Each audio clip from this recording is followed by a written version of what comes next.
নগাঁও জিলাৰ সামগুৰি সমষ্টিৰ পৰা বিজেপি দলৰ প্ৰাৰ্থিত্বৰ শক্তিশালী দাবীদাৰ যুৱ সমাজ সেৱক নাজিৰ হুছেইন। নাজিৰ হুছেইন বিজেপি সংখ্যালঘু মৰ্চাৰ ৰাষ্ট্ৰীয় কাৰ্যনিৰ্বাহক সদস্য। সকলোৰে লগত সৌহাৰ্দ্যপূৰ্ণ সম্পৰ্ক বৰ্তাই ৰখা নাজিৰ হুছেইনৰ নাম উচ্চাৰিত হৈছে সমষ্টিৰ চুকে কোণে।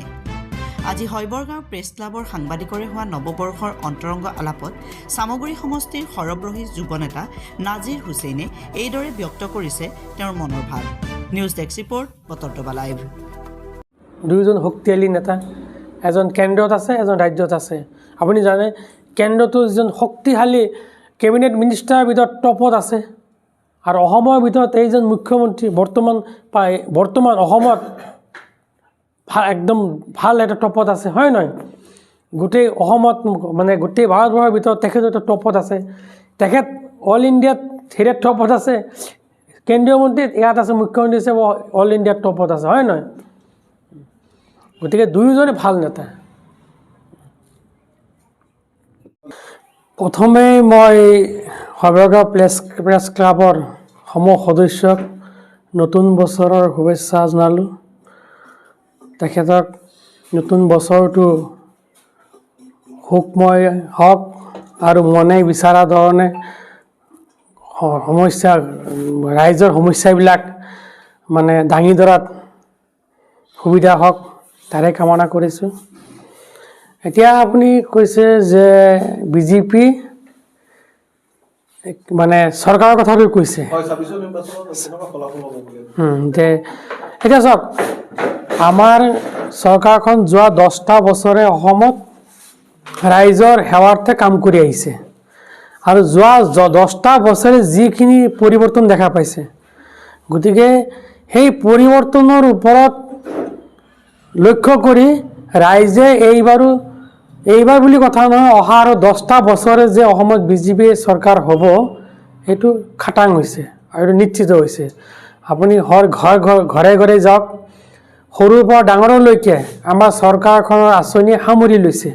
আপুনি চাওক, কালি মই এটা জেগাত মিটিং কৰিব গৈছিলোঁ, যাওঁতে মানে এজন মানুহে ৰাস্তাত গৈ থাকোঁতে ক'লে, কাণে মোক কৈছে ৰাস্তাৰ কিনাৰত আজিকালি টয়লেট বিচাৰি পোৱা নাযায়। এজ এ আননোন পাৰ্চন, মানে তাৰ নলেজ নাই। তেতিয়া মই ক'লোঁ যে চৰকাৰখন কাৰ? আমাৰ সন্মানীয় মুখ্যমন্ত্ৰীৰ পৰা প্ৰাইম মিনিষ্টাৰলৈকে যিবিলাক কাম কৰি আছে, আগতে মানুহে ৰাস্তাৰ কিনাৰে হাগিছিলে, সঁচা কথা যিটো। আপুনি ৰাস্তাৰ কিনাৰে যাব পৰা নাছিলে, আজিকালি আপুনি যাবচোন ৰাস্তাৰ কিনাৰে মানে বেয়া বস্তু বিচাৰি নাপায়। গতিকে এইবিলাক মানে যিবিলাক মানে মানুহৰ মেইন সমস্যা কিছুমান আছে, এইবিলাক আমাৰ চৰকাৰখনে সামৰি চব সমস্যাবিলাক প্ৰায় অলমষ্ট সমাধান কৰি আছে। গতিকে ৰাইজে এবাৰ বুজি পাইছে যে চৰকাৰখন বিজেপিৰে হ'ব লাগিব, আমি চব বিজেপিকে ভোট দিব লাগিব। আপুনি চাওক, যোৱা বছৰ আমি 42% ভোট পাইছোঁ। 42% বহুত ভোট পাইছোঁ। এটা হেৰি জিকিব হ'লে 45-50% এনেকুৱা 45 এনেকুৱাই লাগে। আৰু যোৱাবাৰ 42% ডাইৰেক্ট মাইনৰিটি ভোট পাইছোঁ। আৰু যোৱাবাৰ কি হৈছিলে, আমি যিহেতু প্ৰথম বাই ইলেকশ্যনটো আমি এটা খেলা হৈছিলে, কিন্তু বাই ইলেকশ্যন জিকাৰ পিছত মানুহখিনি মাইণ্ডটো চেঞ্জ হৈ গ'ল যে চৰকাৰৰ লগত থাকিব লাগিব, আমি চৰকাৰৰ বিপক্ষে থাকি আমি একো লাভ নাই। সেই কথাটো ৰাইজে বুজি পাইছে। আৰু ইয়াত 92 পইণ্ট চামথিং যদিও মাইনৰিটি হয়, ইয়াৰ মানুহখিনি সচেতন হয়। আপুনি চাব, গাঁৱে গৈ চাব, মানুহবিলাকে চবেই কয় যে আমি এইবাৰ বিজেপিৰ লগত আছোঁ।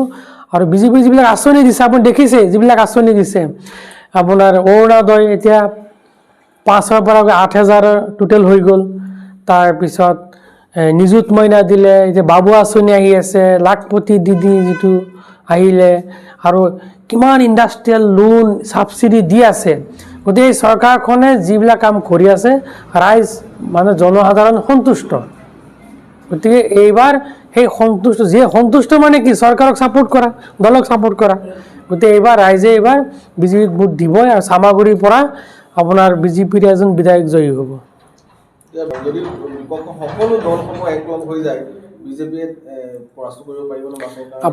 চাওক, আপুনি এটা থালত ধৰক ভাত, যদি আপুনি ভাত ল'লে, তাৰে আধা ভাতটো আপোনাৰ নিজৰ আৰু তাতকৈ কম ভাতখিনি বেলেগৰ। আপোনাৰ ভাতটোতো ভাগ কৰিব নোৱাৰে, সেই কম থকাটো চবেই মিলাই নিব লাগিব। গতিকে এইটো অৱস্থা এনেকৈ হৈছে। এতিয়া আমাৰ যিখিনি বিজেপি 92 পৰা 103লৈকে যিখিনি আছে, এইখিনিতো ভাগ বতৰা নহয়, এইখিনিতো বিজেপিৰে থাকিব। বাকী যিখিনি আছে ধৰক তাৰ পৰাও নাপায়। আপুনি এইবাৰ চাব যে অসমত মানে যিটো পৰিৱেশ দেখা পাই আছোঁ, কংগ্ৰেছৰ বিধায়কৰ সংখ্যা এটা টমটমৰ যাত্ৰীৰ সমান হ'ব। এতিয়া মুখ্যমন্ত্ৰীয়ে কয় যে আমাৰ চাওক উচ্ছেদটো কি হয় জানে, এইটো সুপ্ৰিম কোৰ্টৰ এটা বাৰ্তিক আছে, প্লাছ আগৰ চৰকাৰে কিছুমান নিয়ম নীতি কৰি থৈ গৈছে, সেইবিলাক এতিয়া ইমপ্লিমেণ্টেশ্যন হৈ আছে। কিন্তু আমাৰ ৰাইজৰ ফালৰ পৰা কিছুমান মানুহে মানে বহুত মানুহে কৈ আছে যে আমাকতো উচ্ছেদটো এতিয়া কৰিছে আৰু 15 বছৰ আগত কৰিব লাগিছিল, কাৰণ কংগ্ৰেছে আমাক ভুৱা অন্ধকাৰত ৰাখি আমাক এইখিনি কৰিলে। আৰু এই চৰকাৰখনে যিহেতু ধৰক যিকোনো কাম আইনমতে কৰি আছে, আৰু চাকৰি বাকৰিৰ ক্ষেত্ৰতে কওক, বহুত মাইনৰিটি সংখ্যালঘু ল'ৰা ছোৱালী পইচা নোহোৱাকৈ চাকৰি পাইছে। তেওঁলোকে কৈছে, সিহঁতেই কয় এতিয়া যে সেই চৰকাৰটো অথচ কংগ্ৰেছক ভোট দি আহিছিলে, চাকৰি পাইছে বিজেপিৰ দিনত। কৈছে মই বিজেপিৰ এজন সক্ৰিয় মানে কংগ্ৰেছৰ সক্ৰিয় কৰ্মী, কিন্তু মোৰ ল'ৰাই চাকৰি পাইছে। গতিকে এই নিয়মটো আৰু 15 বছৰ আগৰ পৰা হ'ব লাগিছিল, আমাৰ দেৰিয়ে হ'ল। কাৰণ চাওক, যিকোনো মানুহ এজন দেশত থাকিব হ'লে বা নিজৰ ঘৰখনক বনাব হ'লে, ঘৰখনৰ কিবা এটা কৰিব হ'লে, প্ৰথমে এই ঘৰখন নিজৰ স্থায়িত্ব এটা লাগিব। যদি ঘৰখনত স্থায়ী নাথাকে তেনেহ'লে আপুনি এইখনত সদায় অশান্তি হৈ থাকিব। যেনেকৈ কংগ্ৰেছে কি কৰিছিল, কংগ্ৰেছৰ এজন বিধায়কে মোৰ লগত কিবা কাৰণত কথা পতা হৈছিল, হোৱাৰ পিছত মানে তেখেত বিজেপিলৈ আহিলে, অহাৰ পিছত মোৰ লগত এদিন লগ হৈ কৈছিল যে কংগ্ৰেছৰ কিছুমান পলিচি যে মাইনৰিটি মানুহক কোনো বস্তুতে স্থায়িত্ব দিব নালাগে, কাৰণ স্থায়িত্ব দিলে চালাক হৈ যাব, শিক্ষিত হৈ যাব, তেতিয়া আমাৰ লগত নাথাকে। গতিকে সিহঁতক সদায় সন্দেহত ৰাখিব লাগিব, সন্দেহত ৰাখি আমি মানে বেলেগক দি কি মানে হেৰি কৰাই পেলাই মানে সিহঁতক মানে বিপদে নি পেলাই আমি সিহঁতক লগত থিয় হৈ দেখাই দিম যে আমি আছোঁ। সেনেকৈ ভয় দেখাই পেলাই ভোটবিলাক ল'ব লাগিব। সিহঁতৰ সেইটো হেৰি আছিল, যেনেকৈ সাপ হৈ খুটে বেজ হৈ জাৰা পদ্ধতি সিহঁতৰ আছিল। সিদ্ধান্ত সেইটোৱে হ'ব, আৰু দলৰ সিদ্ধান্তৰ ঊৰ্ধত আমি নাই। দলৰ সিদ্ধান্তৰ মতে আমি মানে ধৰক মানে কি কয় কৰ্মী হিচাপে কাম কৰি আছোঁ। এইটো বিজেপিয়ে এজিপি বিজেপি মিত্ৰজোঁটৰ এইখিনিতে আছে, আৰু সেইফালে আছে আপোনাৰ BPF আছে, UPPL আছে, যিটো NDA চৰকাৰ। গতিকে NDA চৰকাৰখনে বা এই মিত্ৰজোঁট দলটোৱে যিটো সিদ্ধান্ত ল'ব, আমি সেই সিদ্ধান্ত আমি কৰ্মীহে, আমি সেই সিদ্ধান্ত আমি কাম কৰি যাম, ৰাইজৰ ওচৰলৈ যাম। ইয়াত যে আমি যে এইটো লাগিব সেনেকুৱা নহয়, দলে যিটো কয় সেইটোৱে হ'ব। আপুনি যোৱা বছৰৰ টিকেট পাইছিলে, এইবাৰৰ ডেলিমিটেশ্যন হোৱাৰ পিছত ভোটাৰ পেটাৰ্ণটো অকণমান সালসলনি হৈছে। 92 যদি টিকেট পায় কিমান আশাবাদী আপুনি? মানে কি জানে, কথাটো হৈছে কি যে মানে এভৰি টাইম মাষ্ট চেঞ্জ, এটা কথা এটা আছে বুজিছে। গতিকে যিকোনো বস্তু চেঞ্জ হোৱাটো হ'ব লাগে। এতিয়া কি হৈছে চাওক, মানুহবিলাকে একে জেগাত নাই নহয়, একে ধৰণৰ জ্ঞান নাই নহয়, জ্ঞান প্ৰসাৰ হৈছে। দেশৰ উন্নয়নৰ লগত সিহঁতৰ মানে এতিয়া খাপ খাই চলিব বিচাৰি আছে। এতিয়া আগত কি আছিল, আমাৰ বিশেষকৈ সংখ্যালঘু অধ্যুষিত অঞ্চলৰ ৰাস্তা ঘাট একেবাৰে বেয়া আছিল, ল'ৰা ছোৱালী দীক্ষাৰ প্ৰতি কম আছিল। কিন্তু এইকেইদিন কি হৈছে, ৰাস্তা ঘাট কিমান ৰাস্তা হৈছে, ল'ৰা ছোৱালী শিক্ষিত হৈছে, চাকৰি পাইছে। গতিকে সিহঁতে বুজি পাইছেতো যে চৰকাৰ কাৰ আহিব, কোনে আমাৰ ভাল কাম কৰি আছে। গতিকে সেই জ্ঞানটোতো অন্তত আছে। গতিকে এইবাৰ ৰাইজে কি হৈছে, বিজেপি আৰু এজিপি আপোনাক বিজেপি আৰু এজিপিৰ কথাটো আপোনাক কৈ আছোঁ। চাওক, এটা সময়ত এজিপি বুলি ক'লে মানে মুছলিম মানুহে কৈছিল, মাইনৰিটি মানুহে কৈছিল যে এই ওচৰত নাযাবা, এই গল কটা দল হয়, ডিঙি কটা দল বুলি কৈছিল, হয়নে? কিন্তু নেক্সট ইয়েৰতে কিমানজন দি দিলে বিধায়ক, তাৰ পিছৰ পৰাতো একেৰাহি আছে। গতিকে হয়, আমাৰ ধৰক বিজেপি দলটোত সংখ্যালঘু প্ৰথম বছৰত এজন বিধায়ক আহিছিলে, যোৱা বছৰ কিবা কাৰণত নাহিল, কিন্তু এইবাৰ আহিব। আপুনি চাব, এইবাৰ ৰাইজে কিন্তু বুজি পাইছেতো। গতিকে এইবাৰ আমাৰ মিত্ৰজোঁটৰ যাকে দিয়ে এজন বিধায়ক চামাগুৰিৰ পৰা পাব। অভিযোগ উত্থাপিত হৈছে, ক্ষেত্ৰত আমাৰ হাতত কোনো তথ্য নাই। যদি মিত্ৰজোঁট থাকিলেহেঁতেন AIDF টিকেট কিয় দিব AIDF টিকেট নিদিলেহেঁতেন। সেইটো আমি একো নাজানো, আমাৰ হাতত কোনো তথ্য নাই, এয়া আমি একো ক'ব নোৱাৰোঁ। আপুনি যদি টিকেট পায় কাৰ লগত খেলা হ'ব?